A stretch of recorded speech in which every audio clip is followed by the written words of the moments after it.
Fine, I'm trying to figure out what to talk about, you know. Good. All right.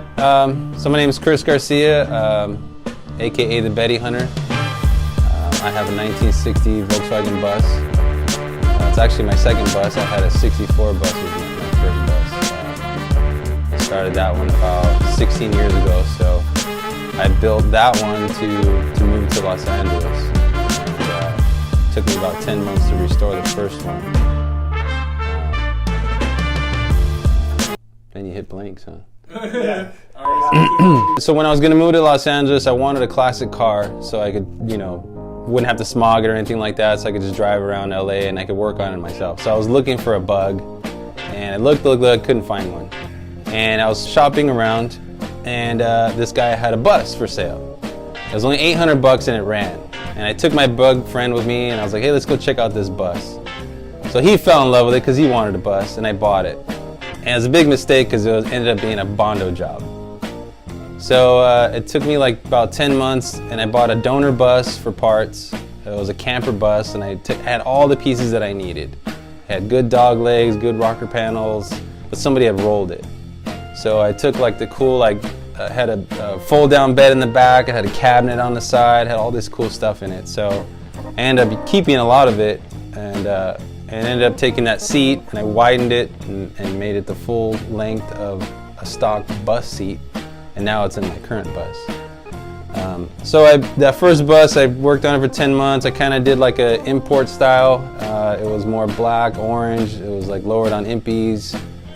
Put a cool motor in it, put a freeway flyer in it, all that stuff. And moved to LA. 3 months later, I got T-boned.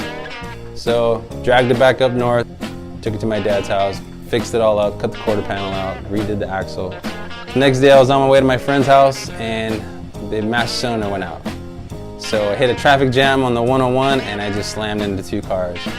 And so at that point I figured, you know what, I've already done so much work to this bus and it had a lot of cancer, and like I said, it was a Bondo job. So I just said, you know what, I'm gonna look for another one. And so I found this one. A friend of mine had this one, and I bought this one as a shell for 200 bucks. But this one's a 1960. So I know everybody hates me because I got it for 200 bucks. But it was just a shell. I mean, anything that you could have taken off of it was gone. Windows, doors, electrical, heating ducts. I mean, everything, electrical, everything was completely stripped out. Some kids probably wired it because it had like house electrical in it. So they're probably camping or something in the backyard, right? Everything from my first bus went onto this one.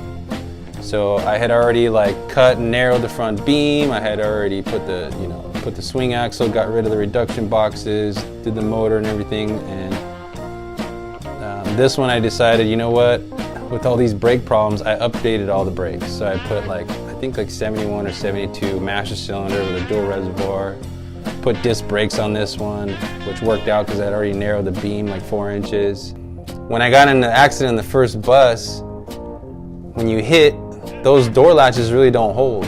So doors fly open. The same thing with bugs. And so it's really kind of dangerous. So on this bus, I put custom bear claws in it, which grab the pin. And so if you get in an accident, the doors don't fly open. Was actually gonna paint this one the same as the first one. But had the colors matched, everything all. Me and my dad were in the paint booth, and last minute, I looked at him, I was like, I gotta do something different. So I started flipping through all the books and everything, and for some reason I just wanted this avocado kind of tannish green color. And then I went back to kind of a half and half original style. I don't look at this thing as a Volkswagen. To me, it's just an empty canvas. I wanted to just do a lot of influences that were that 60s custom look, so I Frenched the headlights. I shaved all the door handles off. I shaved the deck lid. I shaved the back door. If you even look inside, I mean, I took influences from American cars where the dash is mirror imaged. It's the same on both sides. So I took another dash cluster and I modified it and I put it on the passenger side. So now it's symmetrical. And so I made a fake speaker cover for it, the way they would have done back then. And then there's little 50s bullets that I found at swap meets and put that kind of stuff all over it. I made a custom exhaust for it, so I get stopped all the time. People always ask me what kind of motor's in it. I don't usually tell them what's in it, but it always surprises them that it is a Volkswagen motor, so I'll confirm that. I'll tell you that much. It's got a freeway flyer transmission in it. The seats I have in the front, I took out of, I got them in a junkyard, but they're probably like about Honda Prelude seats. And I wanted those because on my first bus, remember I said I had a donor bus, so I had 2 driver seats. You know, it has the driver seat and it has that, what do you want to call it, 2/3 seat. So I took both driver seats out of the 2 buses and I made bucket seats in my bus. It's not an original walkthrough. I actually cut all that out and made it a walkthrough, and then in the middle where it dips down, or where it should dip down, I actually welded it up and made a nice glove box, because these don't really have any space for you to put anything. So I did that, and then I put those seats, I actually made the seats frames for the bottom so that they would sit all the way down. Now the reason I did that is because when I had the original seats in those, you're sitting on these springs, and these buses, you're sitting on top of those suspension, you know, so when you hit a bump or anything, you just bounce. I'm a tall guy, I'd hit my head on the roof and I'm like, man, fuck this, man, you know?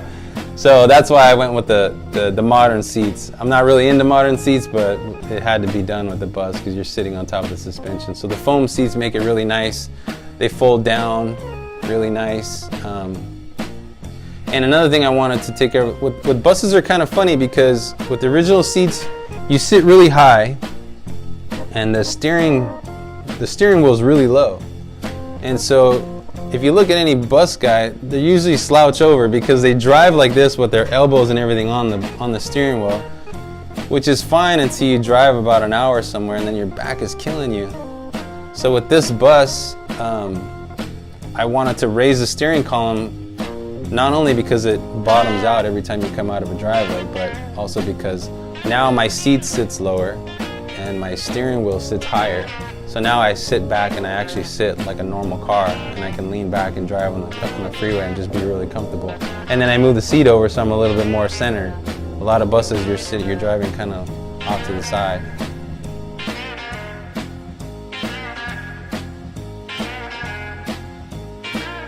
I'm probably gonna try to talk my friend into doing an IRS suspension in the back. The guy I learned from, see, I'm from Central California up in Visalia, and it's a small town, there's only a couple people, but my friend Nick, he had a shop. He was the first one that had a bus. And he was the only one at that time that had a slammed out bus.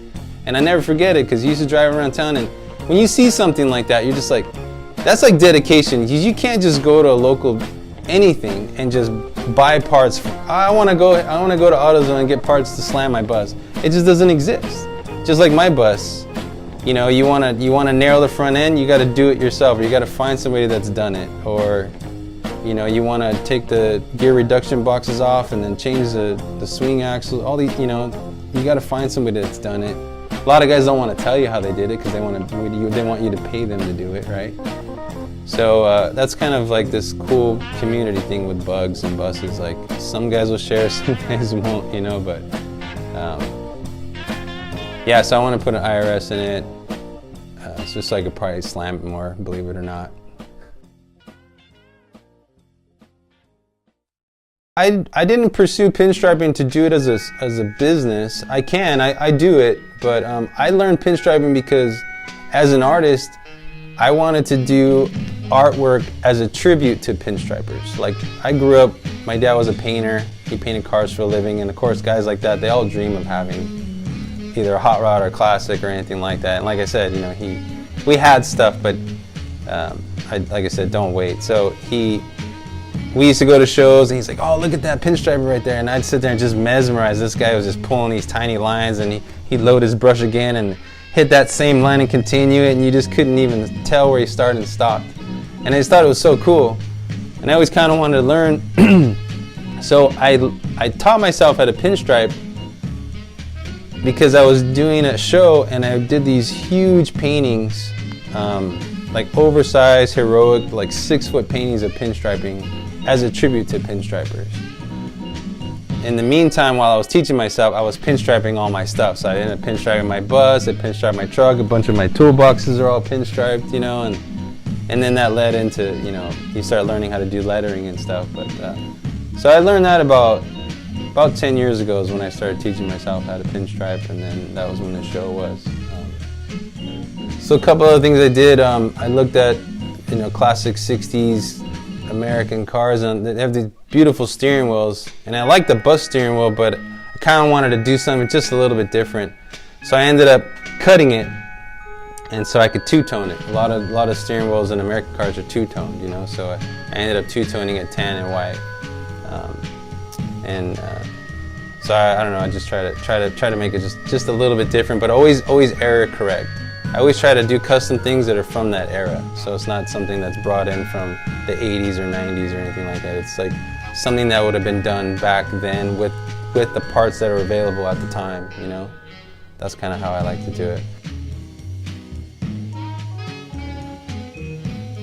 To me, I tell everybody, this is my advice in general, is someday never comes, man. Like, the time is always now. Like, don't wait till you're gonna retire. Don't say, oh, I'm gonna get this no.